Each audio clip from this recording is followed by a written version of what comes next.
नमस्कार, मैं R K. Saxena, mastermind coaching Rewa के एजुकेशनल यूट्यूब चैनल में एक बार पुनः आप लोगों का स्वागत और अभिनंदन करता हूं। ये मेरा इतिहास का चौथा वीडियो है और टॉपिक नाम है आपका, टॉपिक का क्या नाम है? सिंधु घाटी सभ्यता। एक महत्वपूर्ण टॉपिक है, इससे क्वेश्चन बनते हैं, लेकिन ये देखने में आ रहा है कि ये टॉपिक थोड़ा सा बड़ा है। इसमें केवल हमने मुख्य फैक्ट ही लिए हैं, तब भी ये 2 वीडियो में कम से कम आपका आएगा ये। तो ये आपका सिंधु घाटी सभ्यता पार्ट फर्स्ट, और इतिहास का कौन सा पार्ट है आपका? कौन सा पार्ट है इतिहास का? चौथा है ना। तो अगर हम इतिहास को लें तो इतिहास का चौथा टॉपिक है ये, और टॉपिक आपका है सिंधु घाटी सभ्यता, तो उसका ये पार्ट फर्स्ट है। तो ये 2 टॉपिक में 2 पार्ट में आपका ये कंप्लीट होगा। तो आप दोनों टॉपिक देखें तो निसंदेह रूप से इसका लाभ आपको होने वाला है। तो चलिए हम सिंधु घाटी सभ्यता के बारे में जानते हैं। तो हमारी भारत की सबसे प्राचीन सभ्यता है, ये तो आप जानते हैं, क्वेश्चन भी आता है कि भारत सबसे प्राचीन सभ्यता कौन सी है? तो कौन सी है? सिंधु घाटी सभ्यता। लेकिन जैसा सिंधु घाटी सभ्यता की खोज आपकी कब हुई थी? 1921 में। किसके द्वारा? दयाराम साहनी द्वारा।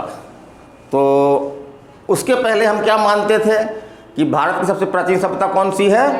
वैदिक सभ्यता को हम मानते थे। हम क्या मानते थे कि वैदिक सभ्यता ही हमारी सबसे प्राचीन सभ्यता है। लेकिन 1921 में जब सिंधु घाटी सभ्यता की खोज हुई तो ये माना जाने लगा कि नहीं, वैदिक सभ्यता नहीं बल्कि सिंधु घाटी सभ्यता ही हमारी भारत की सबसे प्राचीन सभ्यता है। तो चलिए हम इसके मुख्य टॉपिक लेते हैं। तो पहला तो हम बात करते हैं इसकी कि इसकी खोज किसने की, कब की, और पहला कौन सा नगर खोजा गया। तो इसकी खोजकर्ता कौन है आपके? खोजकर्ता है आपके दयाराम साहनी। तो दयाराम साहनी ने जो है, अगर दया नहीं की होती तो सिंधु घाटी सभ्यता हमको के बारे में हम जानते नहीं। तो सिंधु घाटी सभ्यता के बारे में हम किसकी दया से जान रहे हैं? दयाराम की दया से हम सिंधु घाटी सभ्यता से परिचित हो रहे हैं। और कब खोज की थी इसकी? 1921। तो इसको किस तरह याद रखें? इसको राउंड फिगर बना लें, 1920 बना लें, और 1920 में फिर 1 जोड़ दें तो 1921 हो जाएगा, क्योंकि राउंड फिगर हमको जो है वो अंक याद रहते हैं। तो 1920 हमको याद रहेगा, उसमें हम 1 प्लस कर देंगे तो क्या हो जाएगा? 1921। तो इस तरह 1921 में खोज की गई इसकी। और पहला खोजा गया नगर कौन था? पहला खोजा गया नगर कहाँ खोज की थी? हड़प्पा की। हड़प्पा नगर था वो, है ना। हड़प्पा नगर था, एक बड़ा महानगर था वो। तो इसके कारण से इसको हड़प्पा सभ्यता भी एक इसका नाम चल निकला है। तो सिंधु घाटी सभ्यता को जो है वो हड़प्पा सभ्यता ही बोलते हैं। तो अंतर नहीं है, सिर्फ नाम का अंतर है। सिंधु घाटी बोल दें या हड़प्पा बोल दें, बात एक ही है। बात जो है वो एक ही है। फिर हम आगे चलते हैं। तो एक क्वेश्चन पूछता आपका कि सिंधु घाटी सभ्यता के बारे में हमको जानकारी कहाँ से मिलती है? तो सिंधु घाटी सभ्यता की लिपि तो हम नहीं पढ़ पाए। लिपि मिली है वहाँ पे, लेकिन लिपि को हमने जो है वो अभी तक पढ़ा नहीं जा सका है। तो सिंधु घाटी सभ्यता की जो खुदाई होती है स्थलों की, उससे जो हमको वस्तुएं प्राप्त होती हैं, उसके आधार पर हम जो है अनुमान लगाते हैं कि सिंधु घाटी सभ्यता में ऐसा रहा होगा, ऐसा होगा, है ना। तो सिंधु घाटी सभ्यता की जानकारी का मुख्य स्रोत क्या है आपका? जो खनन से प्राप्त वस्तुएं हैं वो इसका मुख्य स्रोत है। फिर हम और आगे चलते हैं। तो अब बात होती है कि ये कब से कब तक थी। तो पुरानी बात है, काफ़ी ईसा पूर्व की बात है ये। तो इस संबंध में इतिहासकारों में क्यों अंकित, गर्मी लग रही है? थोड़ा सा हेलो, तुम्हारे सबसे पंखे के पास तो तुम ही बैठे हो, बैठो ना सबसे पंखे के पास, ठीक है। तो इसका समय क्या था? तो जो वैज्ञानिक पद्धति है वो कौन सी पद्धति है? रेडियो कार्बन C40, है ना। रेडियो कार्बन C40 के अनुसार जो है वो इसकी क्या डेट है?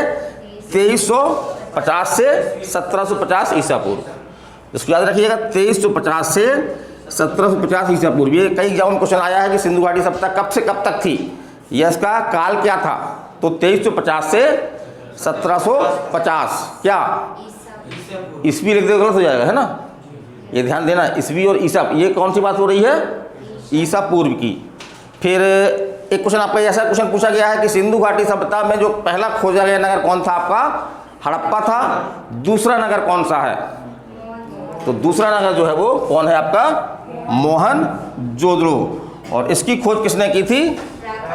राखालदास बनर्जी ने। तो मोहन जो है सबके रखवाले हैं रखवाले।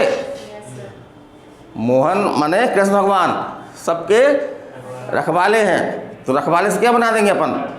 राखालदास बनर्जी। क्या बना लेंगे? राखालदास बनर्जी। तो मोहन जोदड़ो की खोज किसने की? राखालदास बनर्जी थे। इस तरह से हम इसको दिमाग में रख सकते हैं। फिर हम कब की? 1922 में, माने जस्ट 1 साल बाद। किसके 1 साल बाद? हड़प्पा सभ्यता की खोज के 1 साल बाद। फिर हम अगला चलते हैं। तो सिंधु घाटी सभ्यता कैसी थी? नगरीय सभ्यता थी कि ग्रामीण सभ्यता थी? तो ये नगरीय सभ्यता थी, है ना। ये जो है वो नगरीय सभ्यता थी।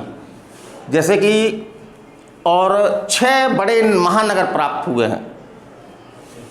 6 इतने बड़े महानगर थे वो कि उनको जो है वो महानगरों की संज्ञा दी गई है। तो 6 बड़े महानगर प्राप्त हुए हैं। फिर अगला चलते हैं हम। सिंधु घाटी सभ्यता के जो अवशेष प्राप्त हुए उसको लोगों तक पहुंचाने में, माने उसको प्रकाशित करने में किसकी भूमिका थी? तो वो थी आपकी किसकी भूमिका थी? चार्ल्स मैसन की। चार्ल्स मैसन। तो सिंधु घाटी सभ्यता के अवशेषों को सर्वप्रथम चार्ल्स मैसन ने जो है वो प्रकाशित किया। फिर अगला हम देखते हैं, एक क्वेश्चन ऐसा आता है, क्योंकि सिंधु घाटी सभ्यता के लोग जो है बाहरी स्थलों से भी व्यापार करते थे, अफगानिस्तान से व्यापार करते थे, अन्य ऐसे लोगों से भी व्यापार करते थे जो समुद्र के दूसरी ओर थे। तो इनके यहाँ पे कुछ बंदरगाह भी मिले हैं, है ना। तो एक क्वेश्चन ऐसा पूछता है आपका एग्जाम में कि सिंधु घाटी सभ्यता का मुख्य बंदरगाह कौन था? लोथल, है ना, लोथल। और बंदरगाह कहाँ होते हैं? पानी में होते हैं ना। बंदरगाह जो है पानी के किनारे होते हैं, समुद्र। तो पानी में क्या आती है? लहर आती है। पानी जब हिलता है, ऐसे ऐसा करता है, तो क्या बोलते हैं उसको? लहर। तो ला से लहर, ला से लोथल बना लीजिए। ला से लोथल ही बना सकते हैं आप, है ना। तो इस तरह आप याद रख सकते हैं, ला से लहर, ला से लोथल।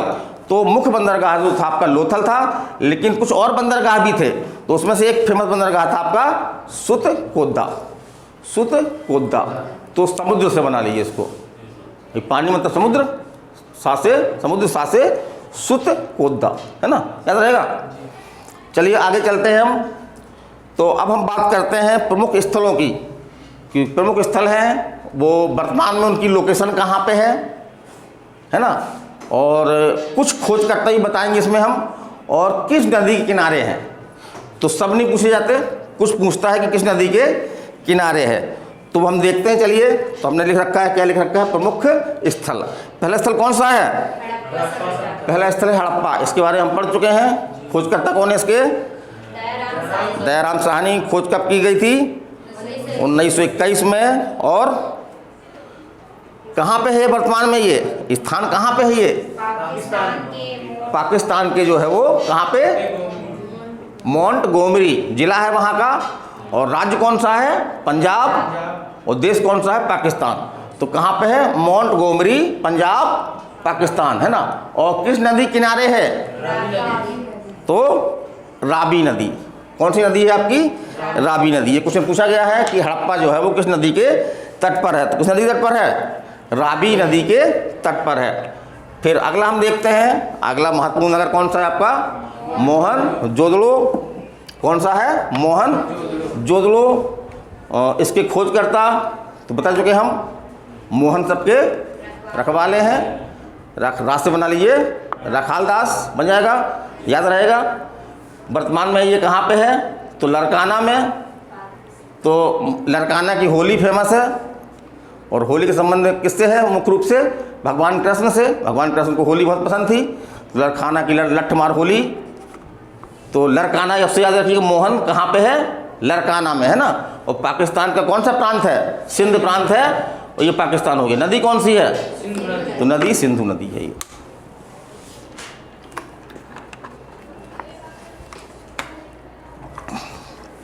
अगला देखते हैं हम।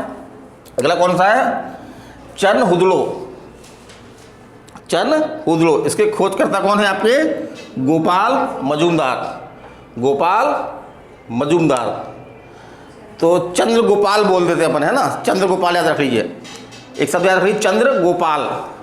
तो चंद्र से बना लीजिए चनहुदड़ो, और गोपाल से क्या बना लेंगे, गोपाल मजूमदार।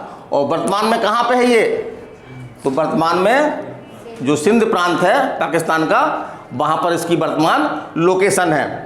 फिर अगला हम चलते हैं, नदी कौन, हाँ नदी कौन सी है, सिंधु, नदी सिंधु। फिर अगला आपका कौन सा है, कालीबंगा।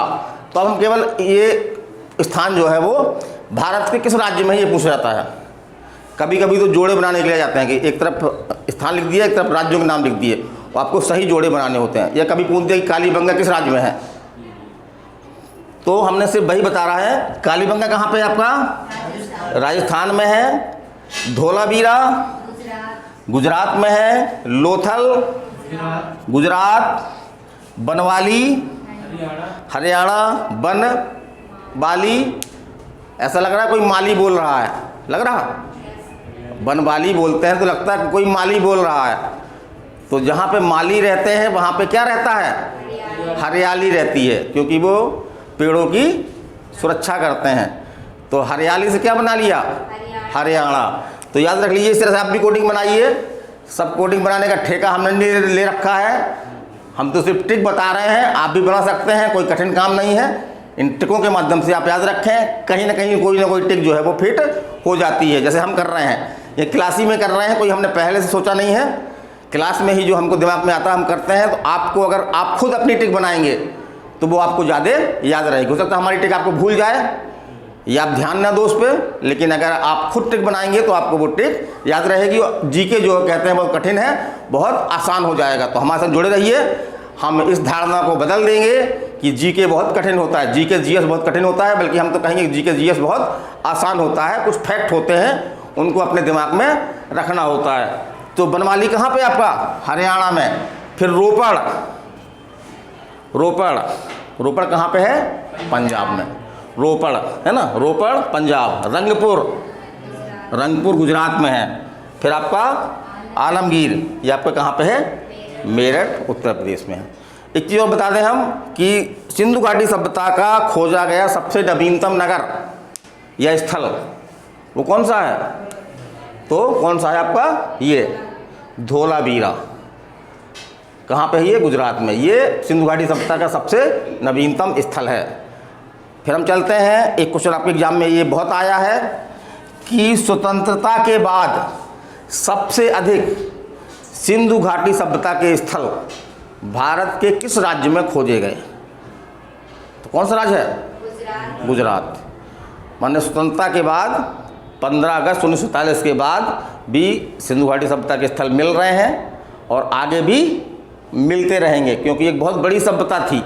इसका विस्तार कहाँ से कहाँ तक था ये हम आज भी नहीं कह सकते हैं, तो इसके स्थल मिलते भी रहेंगे। तो सबसे नवीनतम स्थल कौन बताया हमने आपको, धोलावीरा। कहाँ पे है ये, गुजरात में है। और स्वतंत्रता के बाद सबसे ज़्यादा स्थल जो है वो कहाँ पे मिले, किस राज्य में मिले, तो कहाँ मिले आपके जो है वो गुजरात में। कहाँ मिले आपके, गुजरात में। फिर अगला एक इतिहासकार हैं आपके पिंगट, उन्होंने 2 महानगरों को एक साम्राज्य की जुड़वा राजधानी बताया। वो कौन कौन से राज्य हैं, हड़प्पा और मोहनजोदड़ो। तो ये 2 राज्य पहले वाले, इसी शुरुआत की थी ना हमने। भाई सिंधु घाटी सभ्यता का हम अगर नाम लेते हैं तो ये 2 नगर अपने आप में उभर के आ जाते हैं। वो सबसे पहले यही खोजे गए थे, 1921 में हड़प्पा, 1922 में मोहनजोदड़ो। फिर बात होती है आपकी क्षेत्रफल की, तो अभी भी इसका क्षेत्रफल बढ़ रहा है, लेकिन इतिहासकारों ने एक क्षेत्रफल डिसाइड किया है तो हमको इसको मानना होगा, क्योंकि एग्जाम में क्षेत्रफल पूछा जाता है। तो क्षेत्रफल कितना है, 12,99,600 वर्ग किलोमीटर। तो थोड़ा आंकड़ा कठिन लग रहा है ना, 12 लाख कितने हज़ार, 99,600। तो इसको राउंड फिगर हम क्या मान लें, 14 लाख मान लें कि 14 लाख वर्ग किलोमीटर। लेकिन 14 लाख वर्ग किलोमीटर तो है नहीं, तो 14 लाख वर्ग किलोमीटर से कितना कम, 400 कम। तो इसके लिए हम क्या करेंगे, 14 लाख लिख करके उसमें हम 400 वर्ग किलोमीटर घटा देंगे, तो हमको ये कठिन जो आंकड़ा है ये आराम से मिल जाएगा, हमको कठिन नहीं लगेगा। ठीक है पुष्पेंद्र, है ना, 12,99,600 वर्ग किलोमीटर याद करने में थोड़ा दिक्कत है, तो हम मोटर राउंड फिगर क्या मान लेंगे कि 14 लाख है। लेकिन 14 लाख में कितना कम है, 400 वर्ग किलोमीटर कम है। तो हम 14 लाख लिख करके 400 वर्ग किलोमीटर कम कर देंगे तो हमको याद हो जाएगा, और बाकी हम अगर दिमाग में रखेंगे 2-4 बार पढ़ेंगे तो यही आंकड़ा हमको याद हो जाएगा। लेकिन शुरू में हम इसका सहारा ले सकते हैं। और इसकी आकृति कैसी थी, त्रिभुजाकार, त्रिभुज है ना, 3 भुजाएं बनती हैं, ऐसे मोटी मोटी ऐसी आकृति थी कि उससे जो है वो 3 भुजाओं का निर्माण होता है। तो इसकी आकृति कैसी थी, त्रिभुजाकार थी। फिर हम चलते हैं, आगे चलते हैं, सिंधु घाटी सभ्यता की सबसे बड़ी इमारत वो क्या थी, अन्नागार। तो सिंधु घाटी सभ्यता ये कहाँ पे थी, आपके कहाँ मिली है, ये मोहनजोदड़ो में मिली है। तो ऐसा माना जाता है, इतिहासकार लिखते हैं कि आपातकाल के लिए, सूखा, वर्षा है ना, अत्यधिक वर्षा, बाढ़ के कारण से जब फसल ना हो तो एक अन्न का भंडार जो है वो संचित किया जाता था, कलेक्शन होता था उसका, है ना। तो एक इस तरह का बहुत बड़ा एक कोठार टाइप का मिला है, तो उसमें जो है वो अन्न रखते थे लोग, तो उसी को क्या नाम दिया गया, अन्नागार। तो ये कहाँ पे, ये मोहनजोदड़ो में। उसको कैसे याद रखोगे भाई, मोहन जी जो है, मोहन माने कौन से भगवान, कृष्ण भगवान। तो मोहन हमारे अन्नदाता हैं भाई, उन्हीं की कृपा से हमारा काम हो रहा है। गाना है ना, क्या गाना है, सब काम हो रहा है आपकी कृपा से, है ना। तो मोहन जी भगवान की कृपा से जो है वो अन्न मिलते थे, है ना। तो उसी से हम क्या रखेंगे, नाम अन्नागार रखेंगे। और सबसे बड़ी इमारत है ये, इमारतें तो और भी मिली हैं, जैसे स्नानागार मिला है, वो भी एक इमारत कह सकते हैं उसको हम, लेकिन सबसे बड़ी इमारत कौन सी है आपकी, अन्नागार है। तो अन्न सबसे महत्वपूर्ण चीज़ है हमारे लिए, है ना। हमको कपड़े ना मिले काम चल जाएगा, फेयरिंग लवली ना मिले काम चल जाएगा, तेल ना मिले तो हमारे बाल खड़े रहें काम चल जाएगा, लेकिन अन्न ना मिले तो अन्न जो है वो बड़ी बात है। तो इसलिए याद रखिए, अन्नागार जो है वो सिंधु घाटी सभ्यता की सबसे बड़ी इमारत है। और मुख्य फसल क्या थी इनकी, सिंधु घाटी सभ्यता की, तो गेहूं और जौ।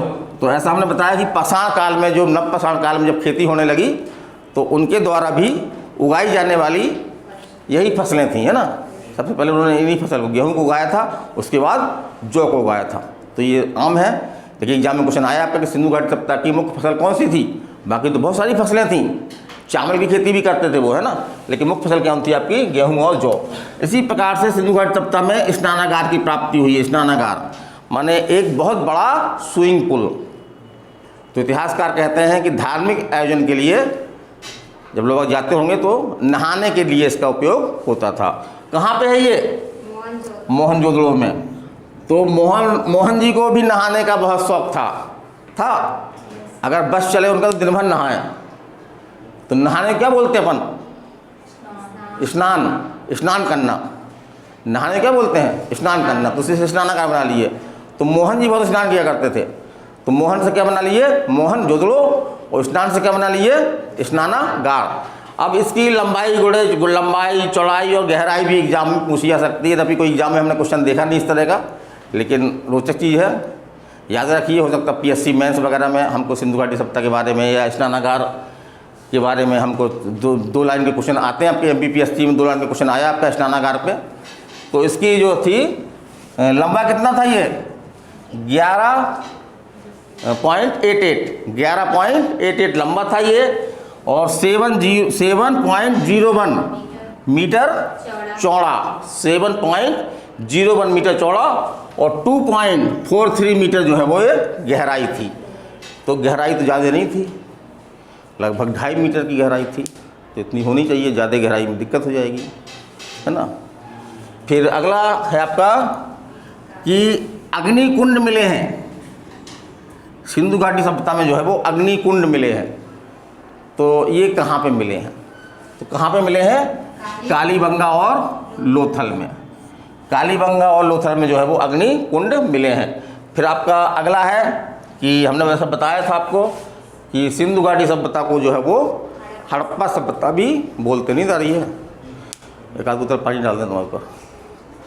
हड़प्पा सभ्यता को जो है वो सिंधु घाटी सभ्यता को हड़प्पा सभ्यता नाम किसने दिया, जॉन मार्शल ने। क्यों दिया, क्योंकि पहला खोजा गया नगर कौन था? हड़प्पा था। पहला खोजा गया नगर कौन था आपका? हड़प्पा था। फिर ये हो गया आपका बहुत इंपॉर्टेंट क्वेश्चन है, कई एग्जामों में आया है आपका कि हड़प्पा सभ्यता को हड़प्पा नाम सभ्यता किसने कहा? तो जॉन मार्शल ने सबसे पहले कहा। फिर वे भवन निर्माण के लिए जो है वो एक पद्धति का उपयोग करते थे। वो पद्धति कौन सी थी आपकी? ग्रिड पद्धति, है ना। इसको देख लीजिएगा गूगल में, है ना। ग्रिड पद्धति मकान बनाने की, इमारत बनाने की एक विशेष पद्धति है। और जो मकान होते थे इनके सड़क की ओर इनके दरवाजे नहीं खुलते थे, बल्कि दरवाजे कहाँ खुलते थे? पीछे खुलते थे। इधर भी कुछ ऐसे भवन भी प्राप्त हुए हैं जिनके दरवाजे आगे ही खुलते थे, है ना। बाकी पक्की ईंटों का उपयोग करते थे। ये मकान इनके पक्के होते थे, है ना। बाकायदा नालियाँ होती थीं। और रोशनी के लिए उस समय लाइट नहीं थी, तो रोशनी के लिए क्या है उपयोग करते थे? ये मसाल का उपयोग करते थे, है ना। तो सड़क किनारे मसाल पाई गई हैं, उनके अवशेष मिले हैं हमको। तो आगे चलते हैं हम। एक है आपका कि जुते हुए खेत। भाई ये तो साबित हो गया था कि ये खेती करते थे, ये, है ना। तो खेत को जोत कर खेती करते थे, ऐसा माना गया है। क्योंकि जुते हुए खेत के साक्ष्य कहाँ मिले हैं हमको?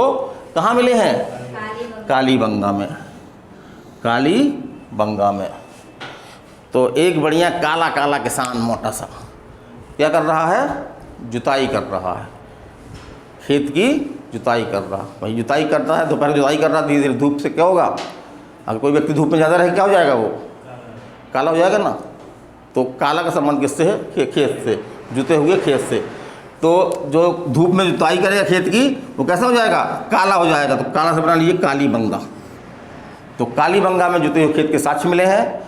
और एक साक्ष्य और मिला है, यहाँ पे पकी हुई ईंटें, बड़ी नक्काशीदार ईंटें जो है वो आपकी कहाँ से प्राप्त हुई हैं? कालीबंगा से प्राप्त हुई हैं।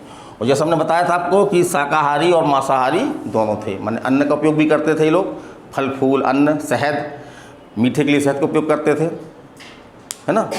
और बाकी मुर्गा है और भी जानवर हैं, इसका ये शिकार भी कर लेते थे, उसको खा जाते थे। तो वेज और नॉन वेज दोनों उड़ाते थे ये, है ना।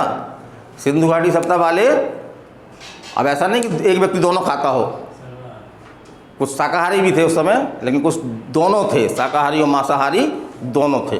फिर आगे चलते हैं। एक प्रसिद्ध मूर्ति मिली है, पशुपतिनाथ की मूर्ति, ठीक है। पशुपतिनाथ की मूर्ति मिली है। इसको क्या माना गया है कि ये शंकर भगवान जी हैं। ये यहाँ पे सिंधु घाटी सभ्यता में मंदिर नहीं थे। मंदिर बनाने की जो कला हमारी, जो मंदिर जो अपन बनाते हैं ना काशीदार ना, वो कला कब से शुरू हुई है? किस वंश से? गुप्त वंश से शुरू हुई है ना। गुप्त वंश से मंदिर बनाने की कला शुरू हुई। तो पहले मंदिर नहीं थे, चबूतरों में ही जो है वो मूर्ति रख दी जाती थी। तो एक मूर्ति मिली है पशुपतिनाथ की। ये कहाँ से मिली है आपकी? मोहनजोदड़ो से। तो एक चीज़ हम देख लें कि सभी मुख्य मुख्य चीज़ें मोहनजोदड़ो से ही प्राप्त हुई, जैसे अन्नागार, स्नानागार और पशुपतिनाथ की मूर्ति।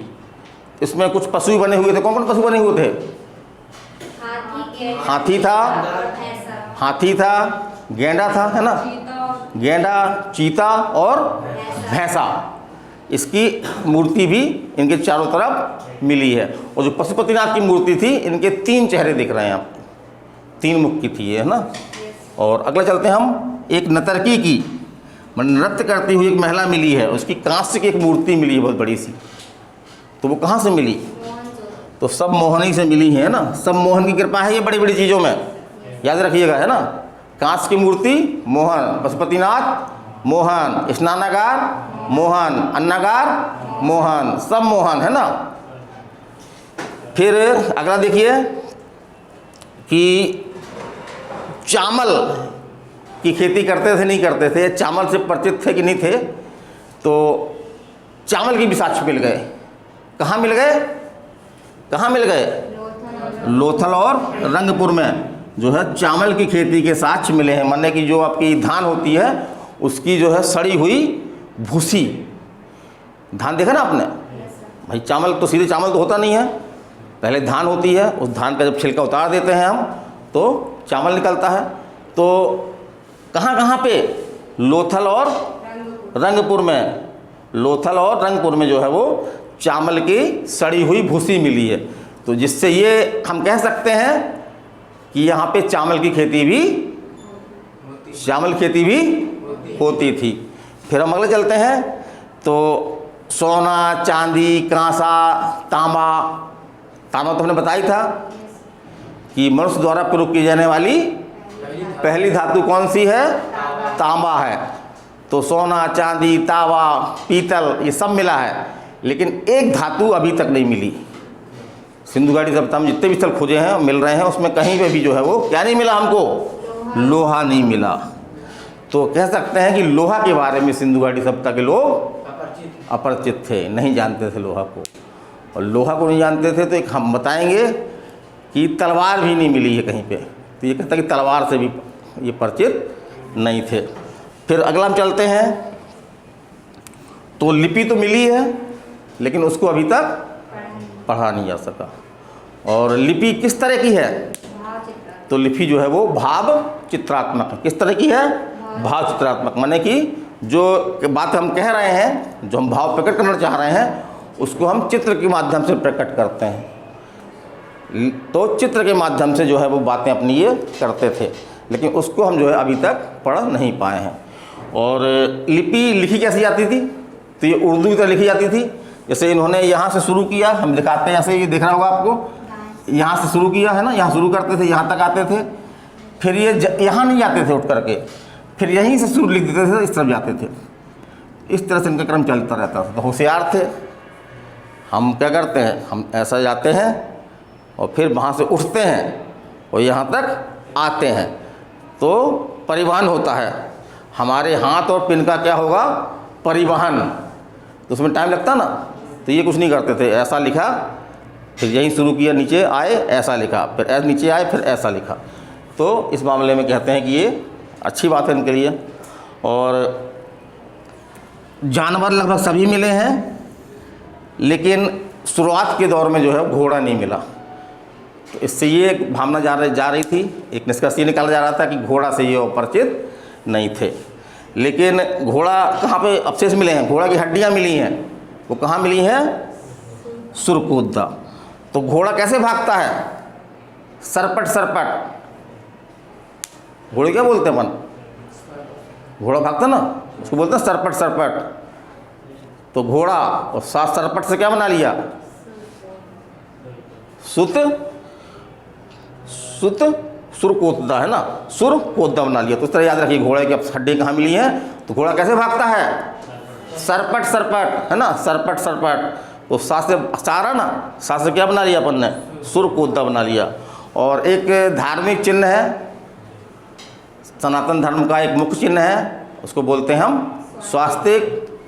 तो स्वास्तिक हम बनाते हैं यहाँ पे ऐसे, ये फिर ऐसे, एक तो धन प्लस बना लिया हमने, फिर उसमें इस तरह से हमने रेखा निकाल दी। इसको हम क्या बोलते हैं? स्वास्तिक बोलते हैं। और ये शुभ माना जाता है ना। भारत में दरवाज़ों में बनाने की एक इसमें लंबी परंपरा है ना, हम मिल जाते हैं इस तरह से। ये तो एक शुभ संकेत है ये। तो ये कहाँ की देन है? तो ये सिंधु घाटी की देन है। ये सिंधु घाटी में जो है स्वास्तिक चिन्ह मिला है हमको। तो टॉपिक तो पूरा नहीं है, अभी बहुत सारे फैक्ट बाकी हैं, तो वही बताऊंगा मैं। तो ये पार्ट फर्स्ट है। अभी मैं इसका सिंधु घाटी सभ्यता का ही पार्ट 2 भी बनाऊंगा, जो आपको सभ्यता कल मिल जाएगा। तो मेरी ये क्लास कैसी लगी कमेंट ज़रूर करें। कोई कमी हो, हाँ एक कुछ कमियां हैं वो हम खुद स्वीकार करते हैं कि हम लोग कोई यूट्यूबर नहीं है ना। ये क्लास का ही वीडियो है, जो हमारी फिज़िकल क्लास चल रही है, जिसको हम ऑफलाइन बोलते हैं। तो बच्चे सामने बैठे हुए हैं, उन्हीं को हमने ये पढ़ाया है। तो उन्हीं को मैं चाहता हूँ कि आप लोगों तक भी पहुँच जाए, जो यहाँ पे नहीं आ पा रहे हैं अभी। खैर आएंगे, अभी कोई एग्ज़ाम नहीं है। एग्ज़ाम जैसे ही आएगा तो 1.5-2 महीने की तैयारी करने के लिए आ जाएंगे। और 1.5-2 महीने में तैयारी होती नहीं है, तो 1-2 बार फेल होंगे और फिर कहेंगे कि ये बेकार है, ये नहीं निकलेगा। जब अंगूर ना मिले तो क्या कहना चाहिए कि अंगूर खट्टा है, अंगूर कड़वा नहीं, खट्टा है अंगूर। अरे अंगूर नहीं, ऊपर लगे थे नहीं पहुंच पाया, रहन ठीक हो गया, नहीं पहुंच पाया, खट्टे हैं अंगूर, खट्टे हैं। तो पहले से पढ़ाई शुरू रखें, क्योंकि ये 2023 में एमपी में विधानसभा के चुनाव होने जा रहे हैं, है ना। और बेरोजगारों का काफ़ी एक दबाव है सरकार के ऊपर। तो बहुत सारी वैकेंसियाँ आएंगी, एक सुनहरा अवसर आएगा। लेकिन वो आपको कब उसका आप उपयोग कर सकेंगे, जब आप क्या कर लें, आप तैयारी पहले से ही रखें, ताकि आप एग्ज़ाम निकाल सकें और सफल हो सकें। तो मैं RK सक्सेना एक बार पुनः अगली क्लास तक आप लोगों से विदाई लेता हूँ। नमस्कार, धन्यवाद।